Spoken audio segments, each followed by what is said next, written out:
Assalamualaikum warahmatullahi wabarakatuh. Perkenalkan kami dari kelompok 5 Ergonomi dan Faal Kerja. Di sini kami akan membawakan materi mengenai penilaian kelelahan akibat kerja.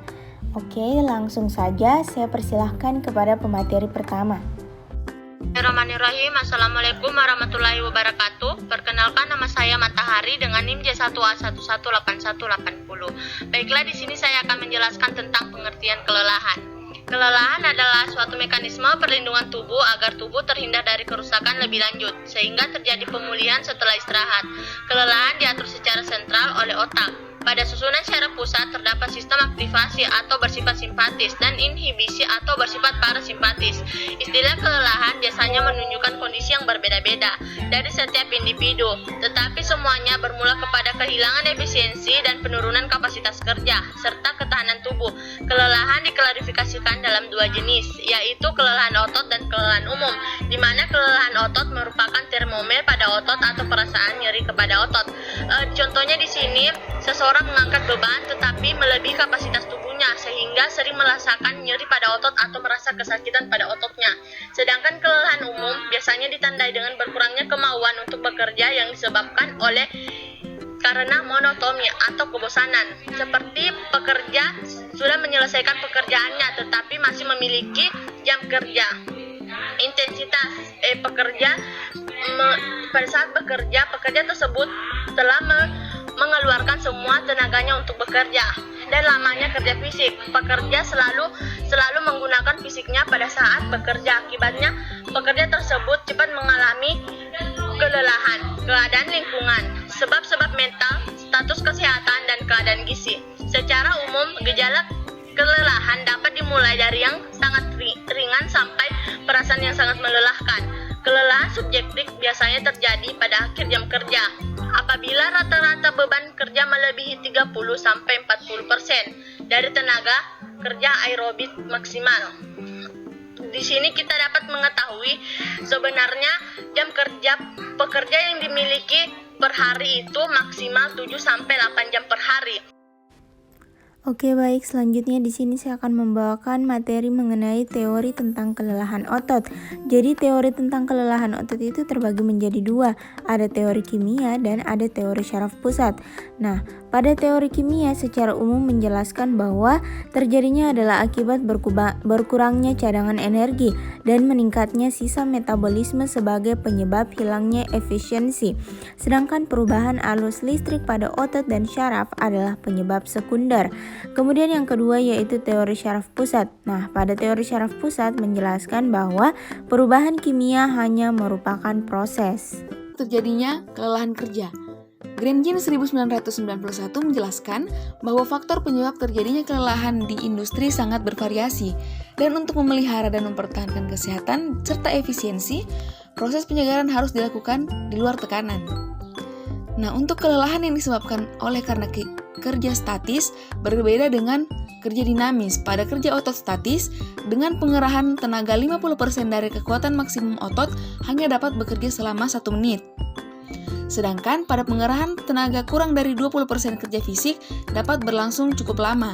Tetapi, pengerahan tenaga otot statis sebesar 15-20% akan menyebabkan kelelahan dan nyeri jika pembebanan berlangsung sepanjang hari.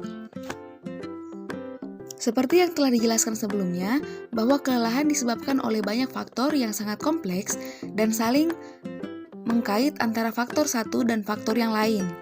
Nah, yang terpenting adalah bagaimana menangani setiap kelelahan yang muncul agar tidak menjadi kronis. Berikut adalah penyebab kelelahan. Yang pertama adalah aktivitas kerja fisik. Aktivitas fisik adalah setiap gerakan tubuh yang disebabkan kerja otot-otot rangka dan menghasilkan pengeluaran tenaga dan energi atau pembakaran kalori. Latihan fisik adalah aktivitas fisik yang dilakukan secara teratur, terukur, dan terus-menerus sehingga dapat meningkatkan kebugaran tubuh. Tetapi, apabila aktivitas fisik ini dilakukan secara tidak teratur, tidak terukur, dan secara terus-menerus, maka akan mengakibatkan kelelahan kerja. Yang kedua adalah aktivitas kerja mental. Kerja mental merupakan kerja yang melibatkan proses berpikir dari otak kita. Pekerjaan ini mengakibatkan kelelahan mental bila intensitas kerja ini relatif tinggi Tentunya hal ini bukan diakibatkan oleh aktivitas fisik secara langsung, melainkan akibat kerja kognitif atau saraf atau otak kita. Yang ketiga adalah stasiun kerja yang tidak ergonomis. Nah, stasiun kerja itu sendiri adalah area, tempat, atau lokasi di mana aktivitas produksi akan diselenggarakan untuk mengubah bahan baku menjadi sebuah produk yang memiliki nilai tambah. Nah, stasiun kerja sendiri dirancang secara benar akan mampu memberikan keselamatan dan kenyamanan bagi operator yang selanjutnya akan berpengaruh secara signifikan dalam menentukan kinerjanya. Nah, ketika stasiun kerja ini tidak ergonomis, maka akan mengakibatkan kelelahan kerja. Di sini saya akan melanjutkan pemaparan materi dari teman saya tentang penyebab kelelahan. Pada poin selanjutnya itu sikap paksa. Sikap paksa merupakan sikap yang melakukan pekerjaan karena adanya paksaan, sehingga pekerjaan kurang maksimal dan produktivitas kerja menurun. Selanjutnya, kerja statis. Kerja statis adalah kerja otot yang tidak bergerak atau diam. Biasanya kerja otot statis lebih cepat mengalami kelelahan dibandingkan kerja otot dinamis. Yang selanjutnya, kerja bersifat monoton. Kerja bersifat monoton adalah pekerjaan yang bersifat berulang-ulang yang mengakibatkan kebosanan, kejenuhan pada diri pekerja, dan mengakibatkan kelelahan. Contohnya itu manajer keuangan. Pekerjaan mengelola keuangan untuk mendapatkan hasil maksimal atas investasi memerlukan kejelian. Pekerjaan ini termasuk yang membosankan karena memiliki pekerjaan sebagai manajer keuangan harus bisa menganalisis dan menafsirkan anggaran yang sehari-hari dikerjakan di meja tanpa banyak bergerak. Baik, di sini saya akan menjelaskan mengenai penyebab kelelahan kerja. Seperti lingkungan kerja ekstrim.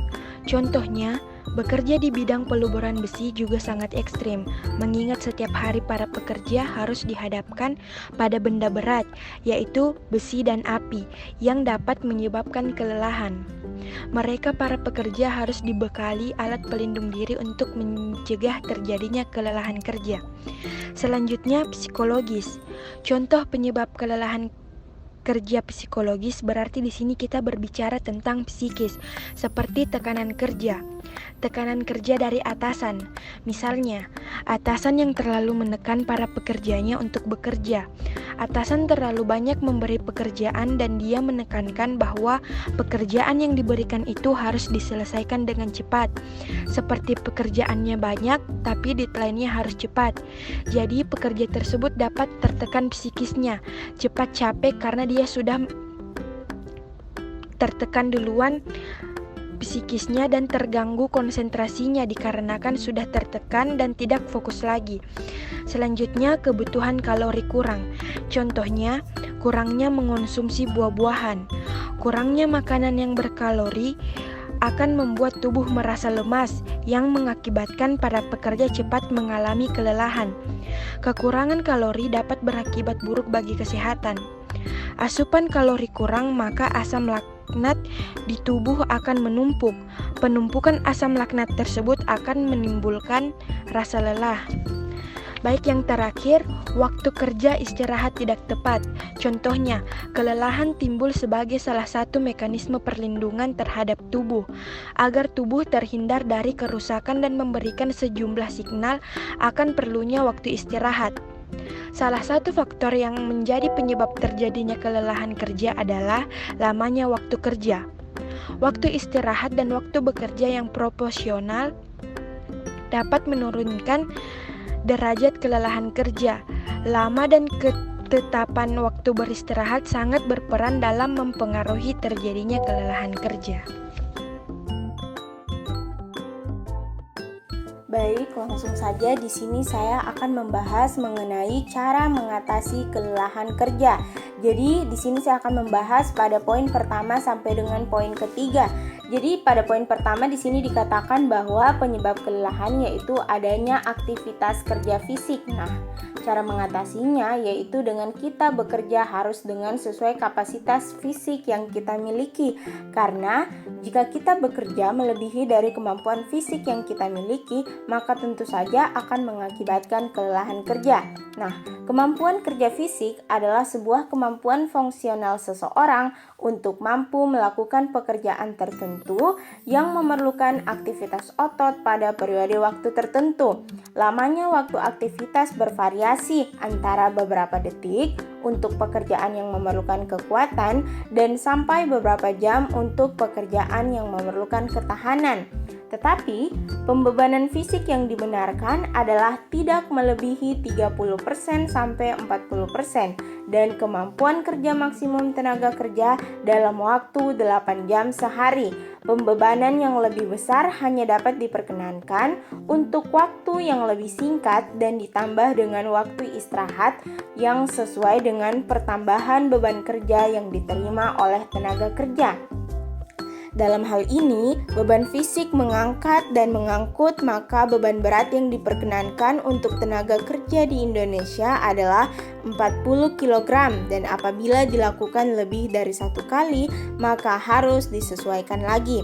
Kemudian pada poin yang kedua di sini dikatakan bahwa penyebab kelelahan adalah adanya aktivitas kerja mental. Nah, cara mengatasinya yaitu dengan kita harus bekerja sesuai dengan kapasitas kerja mental. Jadi, menurut Henry R. Jacks pada tahun 1998 dalam bukunya Human Mental Workload, beban kerja mental adalah beban kerja yang merupakan selisih antara tuntutan beban kerja dari suatu tugas dengan kapasitas maksimum beban mental seseorang dalam kondisi termotivasi. Nah, cara-cara yang dapat dilakukan untuk mengatasi dari beban kerja mental ini yaitu yang pertama yaitu beban kerja mental harus disesuaikan dengan kemampuan dan kapasitas kerja pekerja yang bersangkutan dengan menghindarkan adanya beban berlebih maupun beban kerja yang terlalu ringan.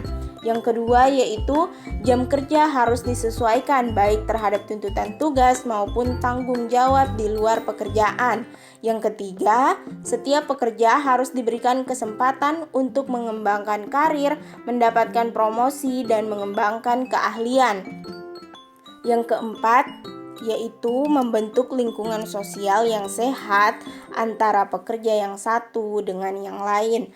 Kemudian yang kelima yaitu tugas-tugas harus disedesain untuk dapat menyediakan stimulasi dan kesempatan agar pekerja dapat menggunakan keterampilannya.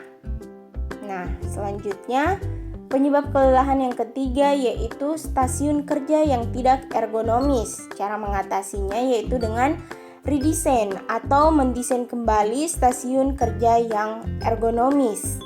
Jadi secara ideal, perancangan stasiun kerja haruslah disesuaikan dengan peranan dan fungsi pokok dari komponen-komponen sistem kerja yang terlibat, yaitu manusia, mesin, dan lingkungan fisik kerja.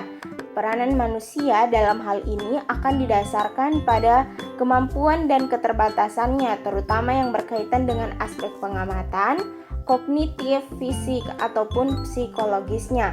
Demikian juga peranan atau fungsi mesin atau peralatan seharusnya ikut menunjang manusia atau operator dalam melaksanakan tugas yang ditentukan.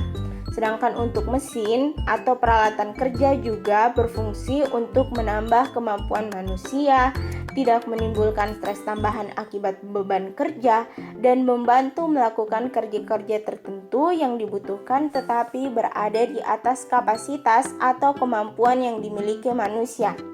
Kemudian mengapa harus ada redesign? Jadi yang pertama itu karena manusia adalah berbeda satu dengan yang lainnya. Jadi setiap manusia mempunyai bentuk dan ukuran tubuh yang berbeda-beda seperti tinggi dan pendek, kemudian tua dan muda, kurus dan gemuk, normal dan cacat, dan lain-lain. Tetapi kita sering hanya mengatur atau mendesain stasiun kerja dengan satu ukuran untuk semua orang, sehingga hanya orang dengan ukuran tubuh tertentu yang sesuai atau tepat untuk menggunakan. Contohnya, orang tua mungkin tidak sesehat atau sekuat, secerdas atau setajam orang yang lebih muda. Kita sadar bahwa orang tua mempunyai banyak pengalaman dan kemampuan, tetapi kita jarang memperhitungkan mereka saat mendesain alat atau stasiun kerja sehingga mereka tidak dapat bekerja secara optimal. Kemudian contoh yang kedua yaitu tinggi meja kerja yang didesain hanya berdasarkan rata-rata tinggi tenaga kerja, maka orang yang pendek akan selalu mengangkat bahu dan leher. Tentu saja hal ini bukan kondisi yang ergonomis. Kemudian, orang tinggi akan membungkukkan punggung waktu kerja pada ketinggian meja yang sama.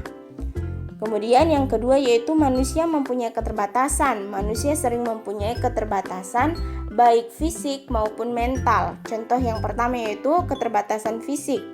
Letak tombol-tombol operasional dan kontrol panel pada mesin yang didesain berdasarkan ukuran panjang jangkauan orang tertinggi seperti orang Eropa dan Amerika. Maka orang yang lebih pendek seperti kita, orang-orang Asia, tidak dapat menjangkau kontrol panel tersebut dengan alamiah sehingga menyebabkan sikap paksa dan mungkin dapat menyebabkan kelelahan operasi. Contoh yang kedua yaitu keterbatasan mental, yaitu kemampuan manusia dalam proses informasi juga sering mengalami pembebanan berlebih sehingga kesalahan dan keputusan yang tidak benar sering terjadi saat keterbatasan manusia terlampaui.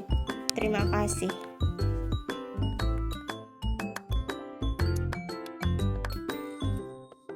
Baik, langsung saja di sini saya akan melanjutkan pemaparan materi dari teman saya mengenai cara mengatasi kelelahan di tempat kerja. Poin yang keempat, redesain lingkungan tempat kerja. Maksudnya, membuat lingkungan tempat kerja agar tetap merasa nyaman saat bekerja dengan memperhatikan segala hal yang mungkin saja akan mengganggu kenyamanan para pekerja. Poin yang kelima, reorganisasi lingkungan kerja, kebutuhan kalori seimbang. Maksudnya kebutuhan kalori tenaga kerja dan di lingkungan khusus harus mengonsumsi makanan yang mengandung gizi seimbang dan sesuai dengan kalori yang dibutuhkan oleh tenaga kerja. Karena seperti yang kita ketahui bahwa kecukupan gizi pekerja selama bekerja merupakan salah satu bentuk penerapan syarat keselamatan dan kesehatan kerja sebagai bagian dari upaya meningkatkan derajat keselamatan pekerja. Gizi merupakan salah satu aspek kesehatan kerja yang memiliki peran penting dalam meningkatkan produktivitas kerja. Poin yang terakhir, yang keenam, istirahat setiap 2 jam kerja dengan sedikit ke depan. Maksudnya setiap pekerja berhak atas istirahat antara jam kerja. Dalam sehari sekurang-kurangnya 2 jam setelah bekerja 4 jam secara terus-menerus. Dan waktu istirahat tersebut tidak termaksud jam kerja. Terima kasih.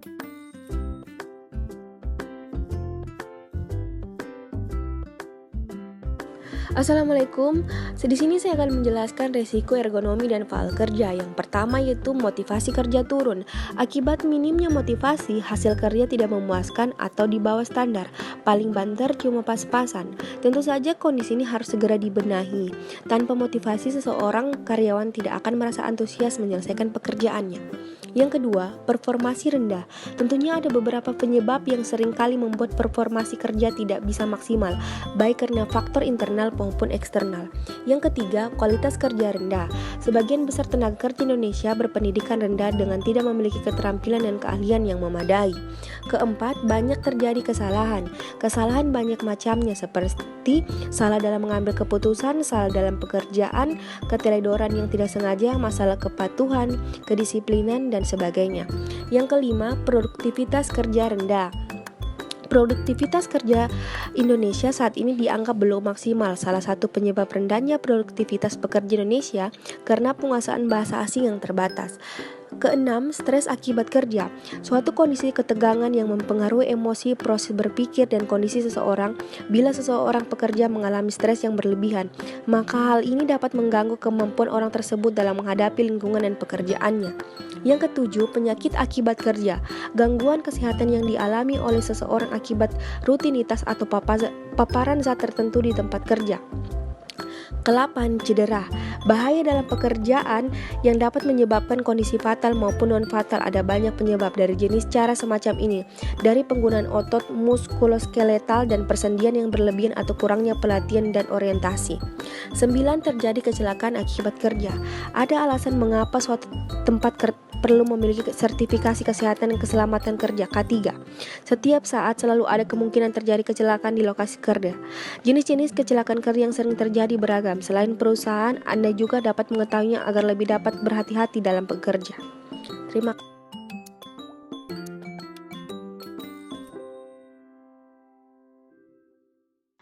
Selanjutnya, manajemen risiko. Manajemen risiko ini terbagi menjadi 4 turunan. Yang pertama, tindakan preventif melalui pendekatan inovatif dan partisipatoris.